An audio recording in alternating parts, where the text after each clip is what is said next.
Everyone, उम्मीद है आप सब लोग अच्छे होंगे। Myself Kritika Sharma and welcome to your channel. Students, हमने स्टार्ट की है सीरीज जिसमें हम 6 से लेकर 10 तक की कंप्लीट एनसीईआरटी कर रहे हैं। यहाँ पे हम फिजिक्स, केमिस्ट्री, बायोलॉजी, एनवायरनमेंट सभी सेक्शन कंप्लीट करने वाले हैं। ये सीरीज जो भी एचपी टैट, मेडिकल के हों, नॉन मेडिकल के हों, टीजीटी एंड जो भी कम्पिटिटिव एग्जाम है जिसमें कि बेसिक एनसीईआरटी आती है, ये सीरीज उन सब के लिए यूजफुल होने वाली है। इस सीरीज के 2 पार्ट किए गए हैं। एक पार्ट में इसके हम नोट डिस्कस कर रहे हैं और एक पार्ट में इसके एमसीक्यू डिस्कस कर रहे हैं। अब सोचोगे नोट्स क्यों, एमसीक्यू क्यों, 2 क्लासेस क्यों? देखिए, नोट्स से हम जनरल चीज़ों को समझ रहे हैं कि क्या चीज़ है। देखो, फालतू चीज़ मैंने कोई ऐड नहीं की है, जो कम्पिटिटिव पॉइंट ऑफ व्यू से इंपॉर्टेंट है वही चीज़ें ऐड की हुई हैं।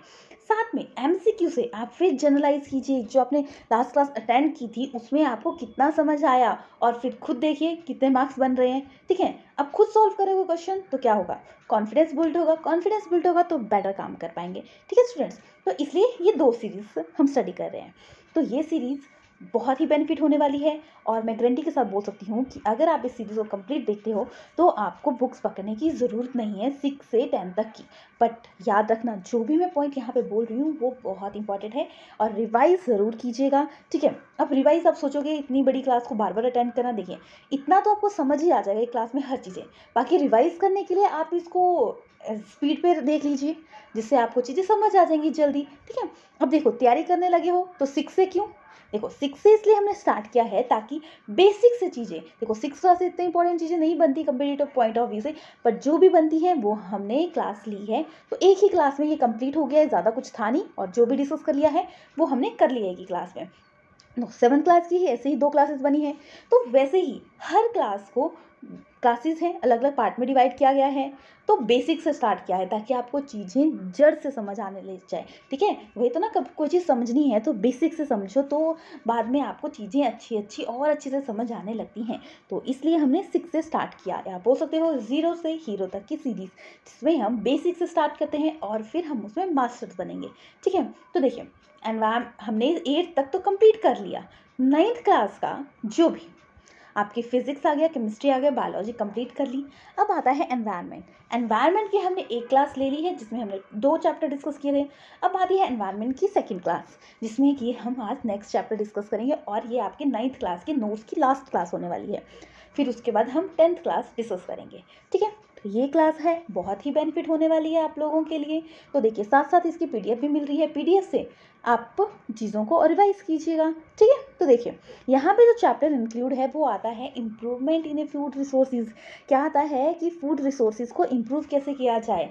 तो यहाँ पे जो आपका आता है वो आता है chapter number 15, improvement in food resources. देखो, फूड कहाँ से मिलता है, प्लांट से, एनिमल से, एग्रीकल्चर से, ठीक है, एनिमल हस्बेंड्री से। ठीक है, तो ये मेथड्स हैं जहाँ से हमें फूड मिलता है।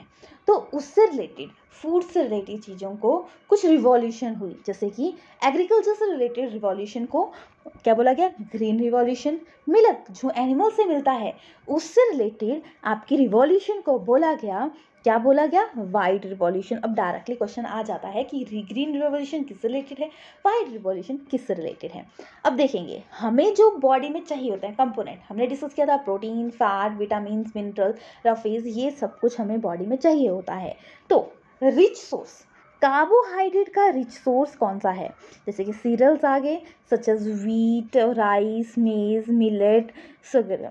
ठीक है, फिर आ गया आपका प्रोटीन का रिच सोर्स, जिसके pulses, gram, pea, black gram, pigeon pea, फिर ठीक है लैंड सीड। ठीक है, तो ये एग्जाम्पल आ गए, किसके एग्जाम्पल आ गए, ये एग्जाम्पल आ गए आपके rich source of A protein. फिर आता है ऑयल। ऑयल कहाँ से मिलता है, ऑयल मिलता है जैसे कि soybean, groundnut, sesame, custard, mustard, linseed, sunflower and और भी बहुत सारे सोर्स हैं, आप कमेंट करके भी बता सकते हो। ठीक है, फिर आता है आपका rich source vitamin and minerals का, वेजिटेबल, स्पाइसेस एंड फ्रूट्स, यहाँ से हमें विटामिन एंड क्या मिलते हैं, मिनरल्स मिलते हैं। अब एक और पॉइंट याद रखिए, देखो अब ये तो पता लग गया कार्बोहाइड्रेट, प्रोटीन, ये मिलता कहाँ से, पर इसको ग्रो कैसे किया जाता है। देखो, आपको पता है इंडिया में 2 सेशन होते हैं जहाँ पे क्रॉप लगती है, एक विंटर सेशन एंड एक समर सेशन। ठीक है, अब ये सेशन क्यों? देखो, क्रॉप को अल्टरनेट तरीके से लगाया जाता है ताकि उसके मिनरल चीज़ें ख़त्म ना हों। तो ठीक है, अब जो क्रॉप्स रेनी सीजन में लगती है, मतलब जून टू अक्टूबर लगती है, उसे बोला जाता है खरीफ। क्या बोला जाता है? खरीफ। जो कब लगती है? जून टू अक्टूबर लगती है, उसे बोला जाता है खरीफ, मतलब रेनी सीजन में। तो यहाँ आ गया पैडी, सोयाबीन, मेज, कॉटन, ग्राउंडनट, शुगर केन, मतलब जिस प्लांट सीजन में प्लांट्स को ज़्यादा वाटर की ज़रूरत होती है, ठीक है, वो आती है आपकी रेनी सीजन में लगती है, जैसे कि पैडी, सोयाबीन, मेज, कॉटन, ग्राउंडनट्स, शुगर केन। ठीक है, अब जो कुछ क्रॉप्स विंटर सीजन में लगती हैं, जैसे कि नवंबर टू अप्रैल, उसे बोला जाता है रवि क्रॉप। क्या बोला जाता है? रवि क्रॉप। एग्जाम्पल देखेंगे, एग्जाम्पल आते हैं जैसे कि वीट, ओट, ठीक है, chicken P, mustard, almond, broccoli. ठीक है, ये एग्जाम्पल आ गए आपके रवि क्रॉप के। तो यहाँ पे आप दोनों क्रॉप्स को देख सकते हो, rabi crop and kharif crop. Rabi crop, kharif crop जैसे कि राइस, जिसको हम पैडी बोलते हैं, corn, maize, soybean, sugar cane, groundnut, cotton, ये एग्जाम्पल हैं आपके रवि क्रॉप के एंड खरीफ क्रॉप के। क्लियर हो गया? अब देखिए, क्रॉप की वैरायटी को इम्प्रूव करने के लिए उसमें क्या की जाती है? इम्प्रूवमेंट करने के लिए हाइब्रिडाइजेशन की जाती है। हाइब्रिडाइजेशन क्या होती है? क्रॉसिंग बिटवीन ए प्लांट। आपको पता है, देखो, कोई भी प्लांट लगता है, मेल फ्लावर है, फीमेल फ्लावर है, तो वो फर्टिलाइज करके बनता है। ठीक है, तो उसको जो क्रॉसिंग ओवर की जाती है, तो वो उस क्वालिटी से की जाती है जो कि बेस्ट हो। जैसे कि क्रॉसिंग करी जाएगी अगर डिफरेंट वैरायटी में, तो उसे बोला जाएगा इंटरवेरिएबल। अगर क्रॉसिंग करी जाएगी टू डिफरेंट स्पीसीज में, तो इंटरस्पेसिफिक होगी। एंड क्रॉसिंग की जाएगी डिफरेंट जेनरा में, तो वो आ जाएगा इंटरजेनरिक। अब ये क्यों कही जाती है?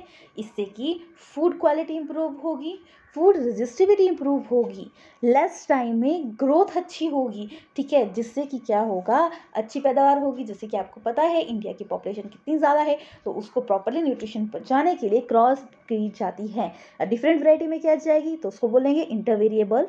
टू डिफरेंट स्पीसीज में की जाएगी तो इंटरस्पेसिफिक, एंड दो डिफरेंट जेनरा में की जाएगी तो उसका आ जाएगा इंटरजेनेटिक। तो ये क्यों की जाती है? फूड क्वालिटी इंप्रूव करने के लिए। अब देखो क्या क्या किया जाता है इसमें? High yield, improve quality, biotic and जो factor in which variety improvement, biotic and resistivity होती है, change maturity during, wider adaptability, desirable agronomic character. ठीक है, अब प्लांट को न्यूट्रिशन चाहिए होते हैं, तो वो उसको मिलते हैं एयर से, वाटर से, सॉइल से। अब ठीक है, टोटल जो न्यूट्रिएंट होते हैं वो आते हैं 16। एयर से जो मिलते हैं वो आ गया कार्बन, ऑक्सीजन। वाटर से जो मिलते हैं वो आ गया आपका हाइड्रोजन एंड ऑक्सीजन। सॉइल से जो न्यूट्रिशन मिलते हैं उसको दो पार्ट में बांटा गया है। एक आ गया आपका माइक्रो न्यूट्रिएंट, मैक्रोन्यूट्रिएंट, एक आ गया माइक्रो।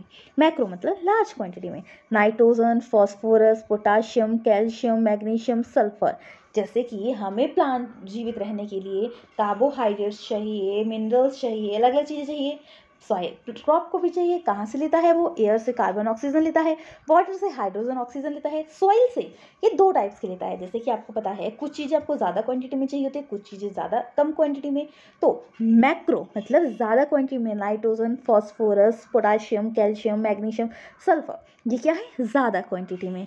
और आपका माइक्रो आ गया iron, manganese, boron, zinc, copper, molybdenum and chlorine. अब देखो माइक्रो के कितने हैं? 6।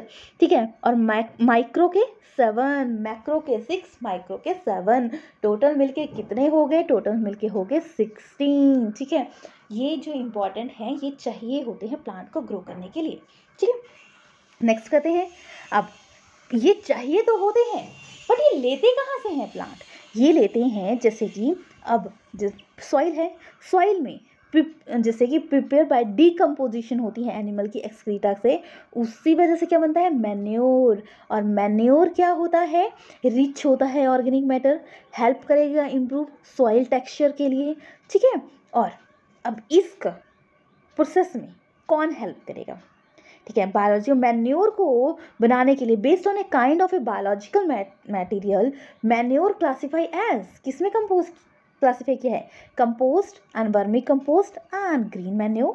ठीक है, अब डिकम्पोजिशन हो रही है वेस्ट मटेरियल की, जैसे कि वेजिटेबल वेस्ट, एनिमल वेस्ट, सी वेस्ट, स्ट्रॉ, ठीक है, नोन एज कंपोस्टिंग।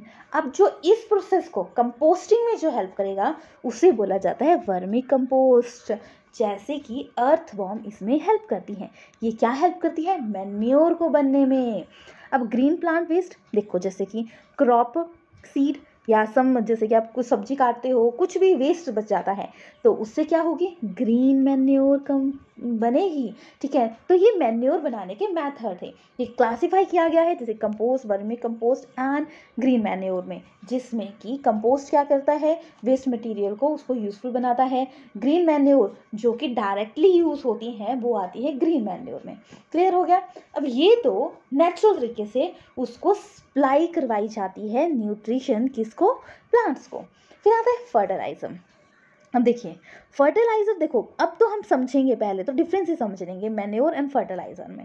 मैन्योर जो अभी हमने पिया ऑर्गेनिक मेथड से बनता है, मैन्योर प्रिपेयर फील्ड में होता है, ह्यूमस ज़्यादा होता है, रिच होता है न्यूट्रिशन से।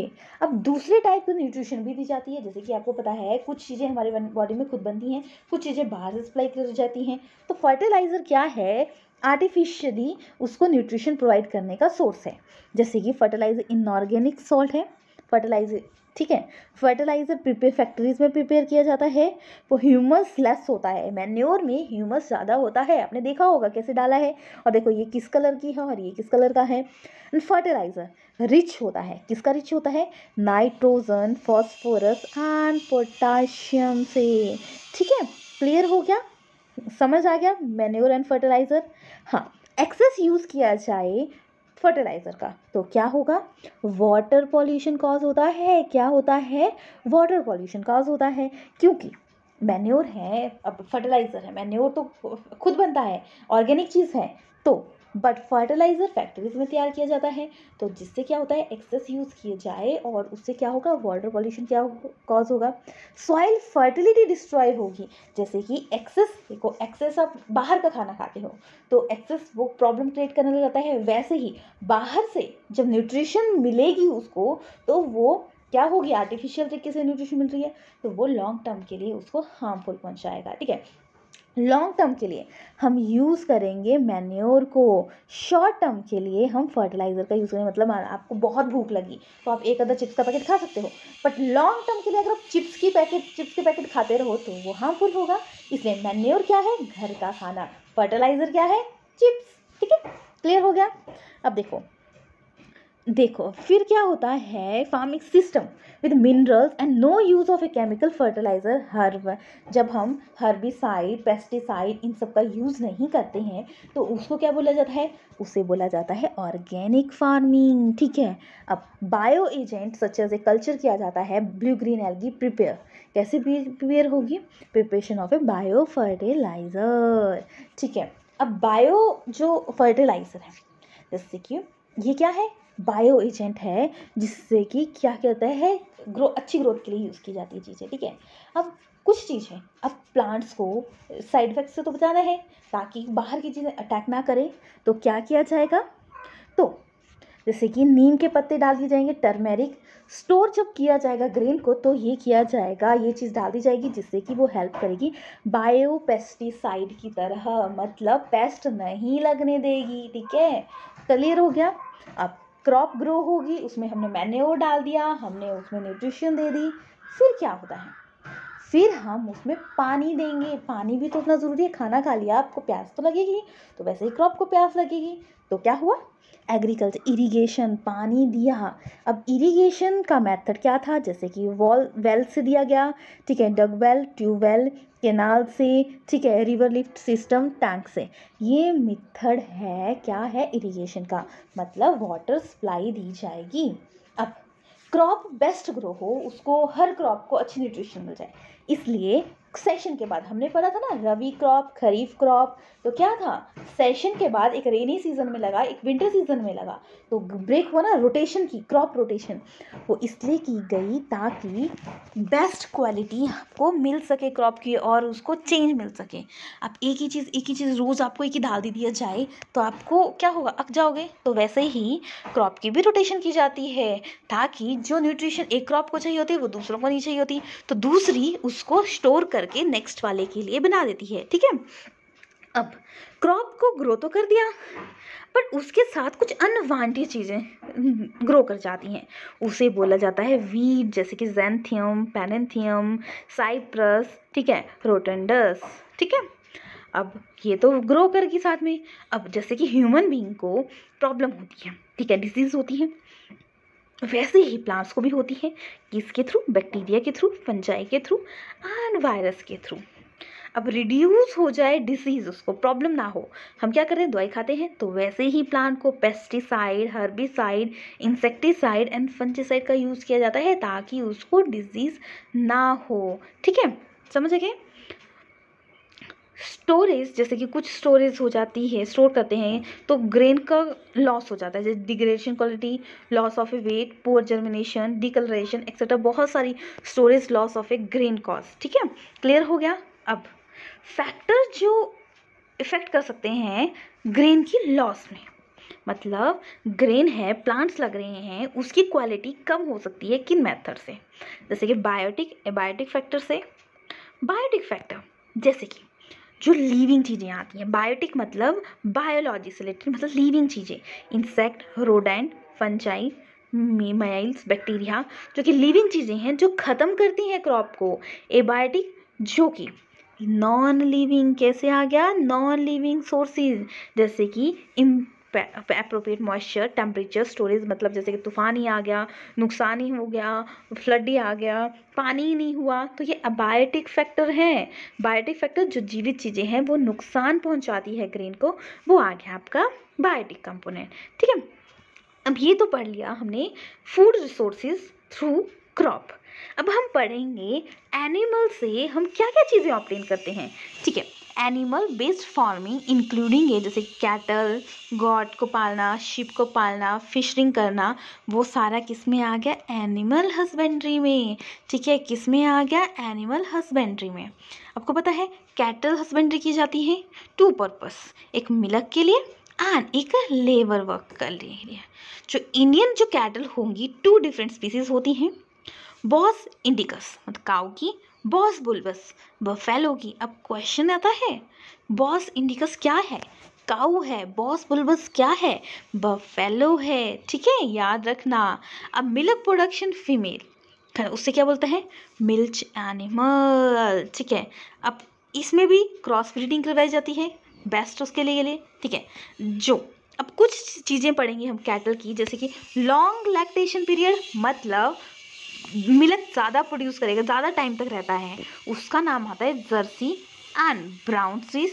और जर्सी जो है वो क्या है, एक्सोटिक एंड फॉरिजन ब्रीड है, मतलब बाहर से लाई गई है जर्सी, इसका लॉन्ग लैक्टेशन पीरियड होता है, मतलब ज़्यादा टाइम तक क्या देता है, वो क्या मिल्क देता है, जर्सी एंड ब्राउन स्विस। अब इंडिया में जो एक्सीलेंट, ठीक है, एक्सीलेंट रेजिस्टिविटी डिसीज से, मतलब बीमारियां कम लगती हैं, वो आती है रेड सिंधी एंड साहिवाल, ठीक है, लोकल ब्रीड है रेड सिंधी, क्लियर हो गया। अब जो एनिमल है क्योर किया जाएगा many major viral bacterial disease से, उसके लिए क्या किया जाएगा, वैक्सीनेशन करवाई जाएगी, ठीक है, क्लियर हो गया। अब ये तो काऊ का आ गया जिससे हमने मिल्क मिलता है, long lactation period Jersey, excellent resistibility मतलब डिसीजेस नहीं होती, रेड सिंधी, वैक्सीनेशन प्रोवाइड करवाई जाएगी ताकि उसको चीज़ें प्रॉब्लम ना हो। फिर आता है आपके पास कि आपको, आप चिकन को पालते हो ना, किस लिए, अंडों के लिए और चिकन डायरेक्टली खाने के लिए। अब एग के लिए जो बेस्ट ग्रो होता है वो आता है लेयर फाउल, ठीक है, और चिकन जो बेस्ट होता है उसके लिए यूज़ किया जाता है ब्रोलर का चिकन मीट के लिए, रिच होता है विटामिन्स का, ठीक है, क्लियर हो गया। अब देखिए क्रॉस ब्रीडिंग करवाई जाती है किसके प्रोग्राम बिटवीन वेराइटी इंप्रूवमेंट के लिए। इंडियन जो स्पीसीज हैं इंडिजियस एसील है, ठीक है, और जो एग्जॉटिक फॉरिजन स्पीसीज है वो आती है लैगर, ठीक है। तो ये क्रॉस ब्रीडिंग करवाई जाती है ताकि बेस्ट जो होगी ग्रो आपको चिकन भी मिल सके और बेस्ट एग्स भी मिल सके। तो ये तो आ गया एनिमल हस्बेंड्री में चिकन का। याद रखना, ब्रोलर बेस्ट चिकन, अंडे के लिए लेयर फाउल, ठीक है। अब फिशेस को भी ग्रो किया जाता है। फिशेस ग्रो दो वे से की जाती है, एक आता है कैप्चरिंग फिशरिंग एंड कल्चरिंग फिशरिंग, मतलब कैप्चर करना या खुद भी पैदा करना। फिर आता है मैराइन फिशरी, एक आता है इनलाइन, एक आता है marine. Marine fishes India marine fishery including 750-500 kilometre coastal deep see beyond it. कौन से ग्रो करेंगी वहाँ पे करेगी pomfret, mackerel, tuna, sardine, Bombay duck, ये ग्रो करेंगी, ठीक है। अब जो मैराइन फिशेज होंगी स्टॉक इट फर्दर डेवलप्ड, मतलब अगर मैराइन से ले तो लिया बट अगर डिप्लीट होने लग गया, the demand for more fish and only meat by such culture fishery, तो क्या किया जाएगा, कल्चर किया जाएगा उन फिशेज को। तो बोल जाएगा मैरी कल्चर, होता है ना कि अगर ख़त्म हो रही है चीज़ तो आपको उसको कल्चर किया जाएगा, तो वो क्या हैगा, मैरी कल्चर। अब जो मैराइन फिशेस हैं उसकी भी इकोनॉमिक वैल्यू होती है, जिसके mullet, bhetki, pearl spot, shellfish, prawn, mussel, oyster. देखो जो ऑयस्टर आता है ना, ये किसके लिए यूज़ किया जाता है, इससे पर्ल निकलता है, मोती, सुना है ना। तो देखो कैसे दिखता है, मल्लेट, ठीक है, prawn, mussel, pearl spot, oyster. तो ये फिशेस होती हैं जो आपको मिलती हैं मैराइन से। अब फिश जो क्या होगी आपको कहाँ से मिल रही हैं, जैसे कि एक तो मैराइन फिश है, एक आती है इनलैंड फिशरिंग, क्या आती है, इनलैंड फिशरिंग, ठीक है। तो जो फिश है प्रोडक्शन कहाँ से होगी, रिसोर्सेज होगी, जैसे कैनाल, पॉन्ड, रिजर्वायर, रिवर्स, तो उसे क्या बोला जाता है, उसे बोला जाता है एक्वाकल्चर, ठीक है। जो क्या होगी, नेचुरल फ्रेश वाटर से जो चीज़ें मिलेंगी, ठीक है, वो आ जाएंगी आपकी एक्वाकल्चर में। इनलैंड फिशरिंग, अब देखो इन फिशरिंग की कल्चरिंग कब कैसे की जाती है, जैसे कि क्रॉप के साथ भी, जैसे कि जिन क्रॉप्स में पानी ज़्यादा चाहिए होता है वहाँ पे भी इसको ग्रो किया जाता है, प्लांट के साथ साथ ही ग्रो करती हैं।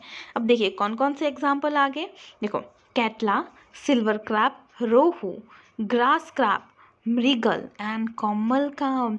तो ये आ गया आपके एग्जाम्पल, देखो दिख कैसे रहे हैं। फर्स्ट आ गया आपकी क्या ही, कैटला, सेकंड आ गई सिल्वर कार्प, सी आ गया आपका रोहू, फोर्थ है जो आपका ग्रास कार्प, फिफ्थ क्या आ गया, मृगल एंड कॉमल कार्प, ठीक है। जो कैटला है याद रखना, देखो ये आ गया ना रिसोर्सेज, इसको बोला जाता है इनलैंड फिशरिंग।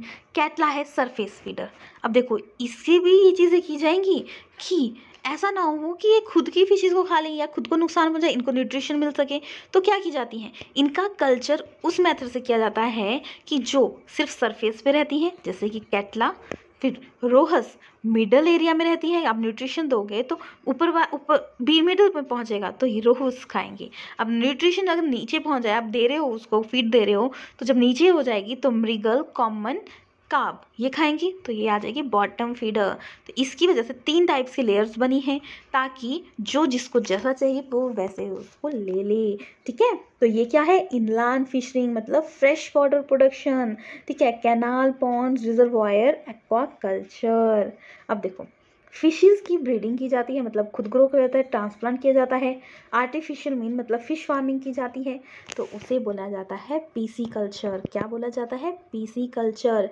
जब फिशेस को प्रोडक्ट किया जाता है, ठीक है। आपने पढ़ा ना मैराइन फिशरिंग, मैराइन में जब ग्रो होता है। फिर इनलैंड फिशरिंग, एक्वाकल्चर, मतलब फ्रेश वाटर में जो चीज़ें मिलती हैं, ठीक है। क्लियर हो गया पीसी कल्चर।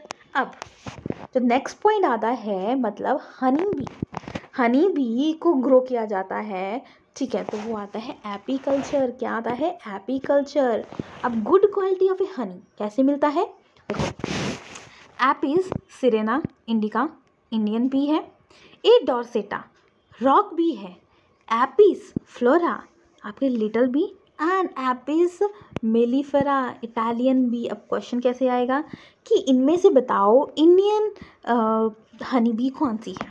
तो याद रखना एपिस सिरेना।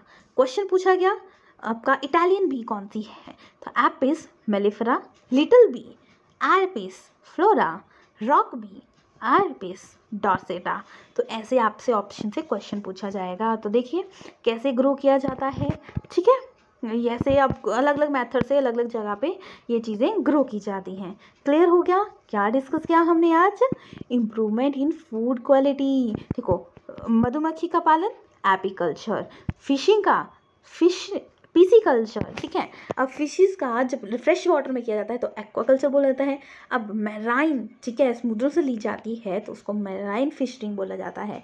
तो आपको याद रखना कौन सी बॉटम फीडिंग करता है, कौन सी सरफेस फीडिंग करता है और कौन सी आपकी मिडल फीडिंग करता है। आपको क्वेश्चन कैसे भी आ सकता है इस चैप्टर से, ठीक है। तो हर पॉइंट को अच्छे से समझना। बाकी हम एमसीक्यू भी करेंगे, वहाँ पे भी चीज़ें समझ आ जाएंगी। पीडीएफ आपको डिस्क्रिप्शन मिल जाएगी। डिस्क्रिप्शन में दिया गया लिंक ओपन नहीं होता तो टेलीग्राम चैनल पे भी फॉलो कर सकते हो, जो कि लिंक आपको डिस्क्रिप्शन में मिल जाएगा। वहाँ पे वीडियो आपको सभी मिल जाएंगी, ठीक है, पीडीएफ भी मिल जाएगी। साथ साथ में आप मुझे फेसबुक पेज पे भी फॉलो कर सकते हो, जिसका लिंक आपको डिस्क्रिप्शन में मिल जाएगा और वहाँ पे भी आपके लिए कंटेंट सेम मिल जाएगा। साथ साथ में आपको न्यू पीडीएफ क्वेश्चन भी मिलेंगे वहाँ पे, ठीक है। तो लाइक कीजिएगा, शेयर कीजिएगा, एटलीस्ट 5 पीपल्स के साथ आप शेयर कीजिएगा, क्योंकि आपके लाइक शेयर मोटिवेट करते हैं बेटर काम करने के लिए। अपना ख्याल रखिएगा। Thanks for watching.